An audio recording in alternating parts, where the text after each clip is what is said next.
Bagong sarap spot ba ang hanap mo?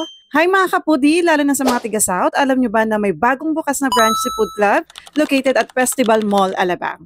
Na-witness ko nga ang kanilang soft opening, grabe ang dami agad customers. Talagang inaabangan ang Food Club. Kung hindi mo pa na-try sa Ayala or sa Fisher Mall, eto na ang sign mo. This new branch is bigger, better, and busog lamig vibes. Can accommodate up to 500 guests at mag-expand pa sila soon. Perfect for barkada catch-ups, family gatherings, or kahit big celebrations.